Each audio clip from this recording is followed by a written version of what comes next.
अजीत ने दो बातें कही। पहली तो ये कि उम्मीदें होती हैं, अपेक्षाएं। तो कह रहे हैं कि ये कैसे ना सोचूं कि सफल या असफल, क्योंकि अपेक्षाएं बैठी हुई हैं। और अपेक्षा हमेशा किस बात की है कि सफलता मिले और असफलता से बचें।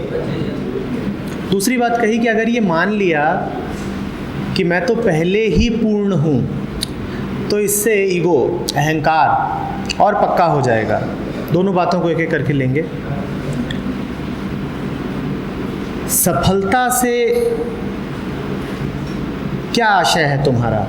सफलता से क्या आशय है तुम्हारा? जब तुम कहते हो कि सफलता चाहिए, वो सफलता, ध्यान देना शब्द पर, सफलता, फल, कि जैसे पेड़ में फल लगे।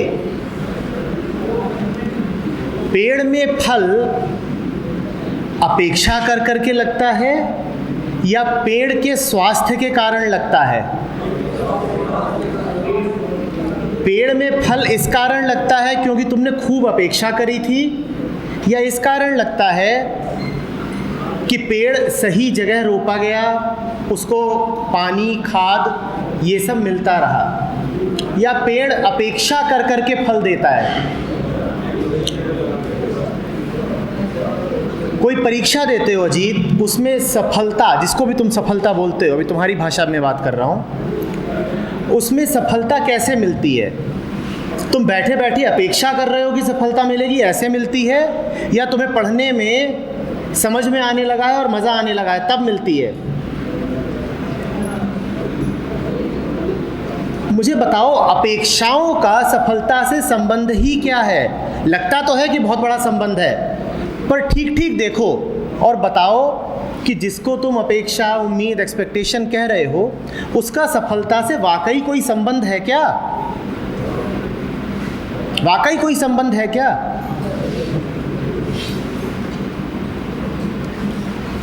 लगातार जो कर रहे हो उसमें डूब के सफलता मिलती है, या इधर उधर की सोच सोच के सफलता मिलती है? एक अभी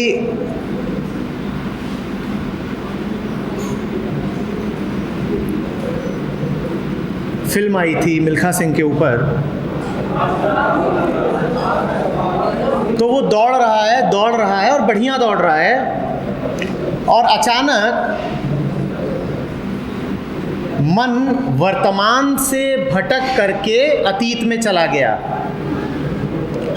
दौड़ रहा है और बहुत बढ़िया दौड़ रहा है, सफलता मिलने ही वाली है, वो बहुत बढ़िया दौड़ रहा है, सफलता सामने है, सफल है ही, क्योंकि सबसे आगे सफल है। और अचानक उसने सोचना शुरू कर दिया कुछ और क्या हुआ सफलता का? अपेक्षाएं याद करने लग जाए अगर एक आदमी, मुझे बताना, जब तुम परीक्षा में बैठे हो और लिख रहे हो, उसी समय अगर तुम्हारे दिमाग में सबकी अपेक्षाएं घूमने लग जाएं, तो तुम्हारा क्या होगा? क्या होगा?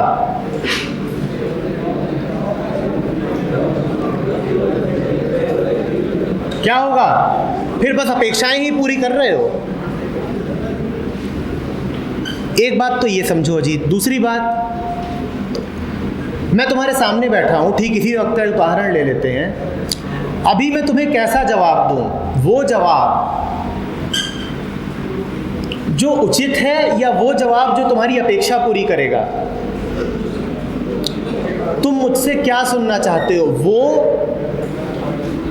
जो मुझे कहना ही चाहिए, या मैं तुम्हारी अपेक्षाएं पूरी करूं? अगर मैं तुम्हारी अपेक्षाएं पूरी करने लग जाऊं तो तुम्हें मुझसे कुछ नहीं मिलेगा, क्योंकि अपेक्षा तुम करोगे क्या? जैसे तुम हो वैसी ही अपेक्षा करोगे। अगर मैं उनको पूरा करने लग गया तो तुम्हें नया क्या मिला? मुझे किसी की अपेक्षा नहीं पूरी करनी, और ना तुम्हें किसी की अपेक्षा पूरी करनी है। तुम्हें वो करना है जो तुम्हारी साफ दृष्टि से उस क्षण में उचित है। तुम्हें सिर्फ वो करना है जो तुम्हारी नज़र से उसी समय उचित है। तुम्हारे लिए कुछ नहीं रह जाएगा इस संवाद में अगर मैंने तुम्हारी अपेक्षाएं पूरी कर दी। मैं यहाँ तुम्हारी अपेक्षा पूरी करने थोड़ी ही आया हूँ, और तुम भी मेरी अपेक्षा पूरी करने नहीं आए। अजीत, ऐसे समझो, जब मैंने पिछले प्रश्न का उत्तर दिया और मैं अपेक्षा करता कि मेरी बात तो सबको समझ में आई गई होगी, मैं इतना बढ़िया वक्ता हूँ, इतनी ऊंची बातें बोलता हूँ, इतने अच्छे से समझाता हूँ, समझ में आ ही गया होगा, तो फिर तुम्हारे बीच में से जब एक अजीत खड़ा होता और कहता नहीं सर, मुझे बात समझ में नहीं आई, मुझे बात नहीं जची, मुझे अभी भी कुछ शक है, तो क्या मैं अजीत की बात को ठीक से ले पाता? क्या मैं उसको सम्मान दे पाता? क्योंकि उसने तो मेरी अपेक्षा तोड़ दी। मेरी अपेक्षा क्या थी कि मैंने इतना उत्तर दिया है सुंदर, स्कॉलरली, तो तुम्हें समझ में आना ही चाहिए। और तुम्हारी हिम्मत कैसे हो गई मेरे दिए गए उत्तर के खिलाफ कुछ कहने की? तुमने कैसे कह दिया कि ये जो उत्तर है ये इम्प्रैक्टिकल है? तुमने मेरी अपेक्षाएं तोड़ दी हैं। अगर अपेक्षाओं पे चलें तो फिर संवाद कैसे होगा, बातचीत कैसे होगी? ना मुझे तुम्हारी अपेक्षा पूरी करनी अजीत, और ना तुम मेरी अपेक्षा पूरी कर रहे हो। चूँकि हम एक दूसरे की अपेक्षाएं नहीं पूरी कर रहे हैं, उम्मीदें नहीं पूरी कर रहे हैं, इसीलिए ये सेशन सुंदर है, इसीलिए इसमें कुछ कीमत है, इसीलिए इसमें कुछ जान है। समझ रहे हो? दिक्कत तब आती है जब एक दूसरे की उम्मीदें पूरी करना शुरू कर देते हो। ध्यान देना, तुम उतनी ही उम्मीद करोगे जितनी दूर तक तुम्हारा दिमाग जाता है, और ज़िंदगी और सच तुम्हारे दिमाग से बहुत आगे के हैं। तुम अपनी छोटी उम्मीदों से आगे नहीं कुछ सोच सकते, और दूसरों की उम्मीदों में बंध जाना बहुत बड़ी बाध्यता है, क्योंकि तुम्हें जीवन इसलिए नहीं दिया गया है कि इधर उधर दुनिया भर की उम्मीदें पूरी करते फिरो। तुम दूसरों की उम्मीदें इसीलिए पूरी करना चाहते हो ना जी, ताकि वो खुश रह सकें, इसीलिए पूरी करना चाहते हो ना। दूसरों की उम्मीद पूरी करने में अगर तुम दुखी हो गए तो दूसरों को खुश कैसे करोगे? तुम दूसरों में खुशी बांटना चाहते हो, पर दूसरों में खुशी तो तभी बांटोगे ना जब तुम्हारे अपने पास खुशी होगी। जो तुम्हारे पास है नहीं उसको तुम बांट कैसे पाओगे? तुम चाहते तो हो कि दूसरों की उम्मीदें पूरी करो ताकि वो खुश रह सकें। दूसरों की उम्मीदें पूरी करने के खेल में तुम खूब दुखी हो लेते हो, और एक दुखी आदमी क्या बांटेगा? दुख ही तो बांटेगा। तो जिसकी उम्मीद पूरी कर रहे हो उसके साथ भी अन्याय कर रहे हो, उसकी उम्मीद पूरी करके। जिसकी उम्मीद पूरी कर रहे हो उसके साथ भी अन्याय ही कर रहे हो, उम्मीदें पूरी करके। दूसरी बात, तुमने कहा कि अगर मैं ये मान लूं कि मैं पूर्ण हूं तो इससे अहंकार और तगड़ा हो जाएगा।